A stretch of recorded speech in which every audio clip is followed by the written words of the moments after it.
now, before you started, you have a certain perception of GUE, and now you are kind of part of that community. Yes. Since a few months, you have met quite many people. You have hopefully made few friends. So many friends. And learned a lot. So how did it change? Or can you say, to the people out there who are considering coming to GUE, so are we scary, not scary, technically only, or? Absolutely not. Honestly, I have never felt so welcomed in a dive agency or a dive community before. And believe me, I have hopped about a fair few agencies right now. Because of the small community, everyone knows each other and they are personally invested in your performance and your desire to improve, and they see every dive as a chance to get better. And that is super lovely because we have a community which is not only passionate about what they believe in, but is also dedicated and motivated to help anybody, no matter their level. And everyone is so welcoming, regardless of your configuration, your ability, your willingness to be wet or dry, anything. And I wish I knew about that before. Yeah. Yeah, that's cool. So one of the things that you mentioned is that GUE is a little bit, small agency, like you said, so we are kind of tiny group of people. And then what do you perceive? Because what I have, kind of maybe not discovered, but defined for myself, that GUE is specific because we actually encourage people to go and exercise diving because it's really performance-based. Yeah. So I always say, or I used to say now that, you can run every day for 10 years and never run a marathon. Yeah. Or you can start January 1st or November, November something, the conference. And after dedicated time and effort, you can actually become who you would like to be. So now the question is, what do you hope to achieve? Or do you agree with that perception? I do, yes. I think the scholarship is what you make of it. For me, I decided to literally dive in head first and commit a good chunk of time pursuing and training and learning from people full-time for a good few months. And I think as well, you have to have a growth mindset. So, I have these ambitions to eventually become a GUE instructor. And on one hand, I could think that is too high of a goal for me to set. But hey, if you shoot for the moon, even if you fail, you will land among the stars. Yes, exactly. And I have learned so much in these few months already. And by pushing yourself out the comfort zone and be willing to learn, but also accepting that even if you have setbacks or make mistakes, it's not that you fail, it's just you're on a different path, and the journey may take a bit longer, but it is equally as valid as any other person. So it's a journey that counts, not necessarily the destination. Exactly. And we will get you there, hopefully. If you persevere enough. But, No, completely. And I think what I want to show with this scholarship is that I have achieved the things that I want to in terms of the courses that I said, but also show that it does take perseverance and it does take hard work. And I want to showcase the, not failures, but my struggles. And hopefully I can show young people that, yes, you may struggle and find it hard, but the perseverance is what counts and you will get there. And it's all about that 1% improvement, I think, each time. So one step at a time, but into the correct direction. No, definitely. And I suppose ultimately with this scholarship, I want to inspire, again, the next generation of young recreational scientists who want to partake in projects and know that there is an agency out there which can cater for that and have that supportive community and help make that community as well. Yes. So there are more people like me. Yes, exactly. So we discussed young generation of divers, scientists, and personally for me it's super important that we can inspire the younger generation. So I'm really happy that you are here and then we work together.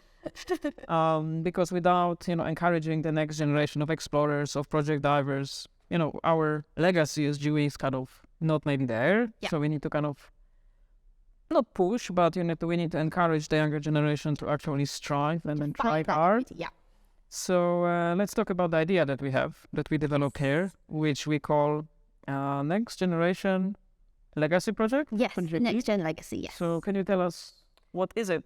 Yeah, no, of course. So actually, I think we first had the idea, Annika and myself, It was at 3 a.m. my time and 1 p.m.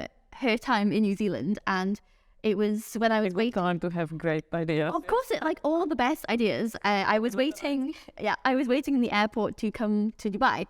And we called and we were saying how GUE has done so much for us, not only in terms of the equipment, the gear, the courses, but also in terms of the opportunities and how it's really set us up for the future. And we would like to give back to other young scientists who are thinking about partaking in GUE and need that community, maybe young scientists and explorers like ourselves. So we came up with building a community of young scientists, potentially with use of social media, but also in terms of a panel, like a scientific panel as well. And it would be a ready-made community of young scientists all over the world, with input from scholars like Arnika and myself and any of the upcoming scholars as well. And it is a community of individuals that we can use to share project ideas with, have ready-made collaborators in terms of scientific projects, even just a support community to share advice and fears and, seek advice as well. And I think this, what you said now is super important, because one of the most common questions that I have about projects from communities is how we can start. Exactly. What can we do? Because very often people really would like to start a project because they would like to commit, they would like to leave this kind of small legacy or big legacy even. But they struggle to understand what question they can ask, or they would like to do something meaningful, not only collect data and let the data sit somewhere, but they would like to do something that actually would make the difference. So what I think we will be doing with this legacy project, as we call it, that we will have a group of next generation scholars, the uprunners, so kind of the chosen, not the chosen group, but the people that we think might have the necessary skill sets to help. To help, exactly, plus a proper scientific panel that will create that group of people who can advise our existing community on how they can build projects and how they can ask the proper question or how to approach scientists. Because what we have seen as well recently is that the scientists, they don't know what they don't know. Yes. But what I mean is that they don't know that they could get data from the places that we dive. And they are very surprised how quickly and efficiently GUE trained divers can give them data for places that they would never expect they can have it. And very often what we hear is that, wow, we didn't know that I can have access to these environments, and divers can do it because, well, we are trained in a specific way. We have the background from skill perspective. And as well, we have this mindset of, okay, let's try and then let's turn the page or let's go behind the next corner. So it's this perseverance and grit component into it. Exactly. And from my perspective, that's what I really want to amalgamate, because I have seen, I am a scientist, I am a diver, and it sometimes seems that there is a dichotomy between the two where the project diving per se isn't, the scientists really don't know how capable project divers are, in particular those like GUE divers who have the necessary skills in teamwork and project logistics and have gone into the caves and the wrecks and surveyed reefs with all the techniques and things like that. So I think this is a really good opportunity to show to the young generation of scientists that we can come together and do amazing things. And it's also about empowering those young individuals to say that they can make a difference. And no matter how small their participation or role is the project is meaningful. Exactly, yes. So exactly, like you said before, we want to create something. And so I think you and me are going to meet again in summer in Sardinia. And so it initially came about that I was going to help observe some cave surveying, even just as a support diver on the surface, because I'm not capable or technical trained. But now we've had this legacy idea, we have begun to supplement with other divers as well. We have another, not next generation scholar, but one of the uprunners, Elizabeth Kroger, coming from US to join you for a week there. Exactly, yes. So we're not only helping, but now we're going to potentially think of what we can contribute as well. Yes, exactly. So you will have you, Elizabeth, we will have another young scientist that would like to return. Yes. We would like to have a few more divers, all recreational divers, so not really very technically oriented. And you will be, what the task would be, you will set up a project that you could leave with the divers locally. So with the base that we are doing it with, and that they can kind of develop and potentially hand it over to the next people who come. So hopefully it will be ongoing project. So it's not only, like a week that you are there. Exactly, yes. So it is basically baseline monitoring and thinking about what are very simple standardized scientific procedures and monitoring protocols that we could implement that young upcoming divers can do very simply, and then create this long-term monitoring project and begin to establish data and baselines to help the overall conservation of the area.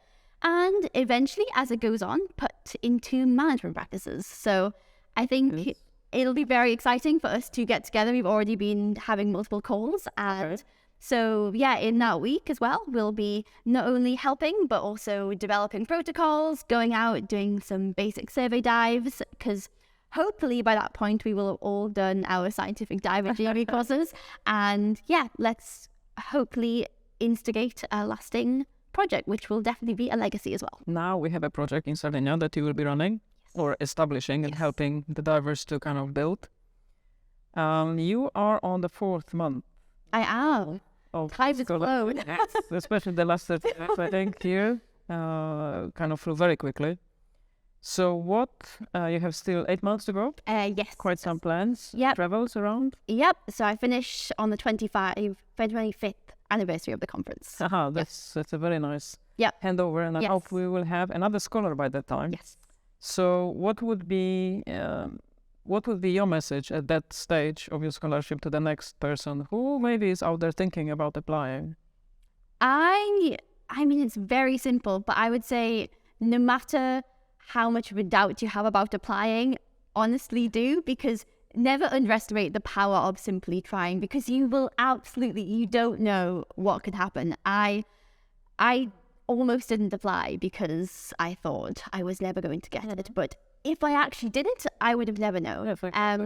I suppose I would say don't be scared if you're not an experienced technical cave diver. I came in and I had about 170 dives at the time. I just did my rec fundies, and I came in willing and eager to learn and fully aware of my weaknesses as a diver, but that made me even more motivated to work on them. So I would say accept where you are now, be motivated to push yourself and learn new things, enjoy the process, and you got this. So thank you, Jennifer, a lot. Thank you so much. It's been super fun. Yes, I think it was quite fun. Yeah. We have learned quite a lot about each other as well, and have perfect discussions about the future and, science and what can we do. Yes. So we got that. Boom.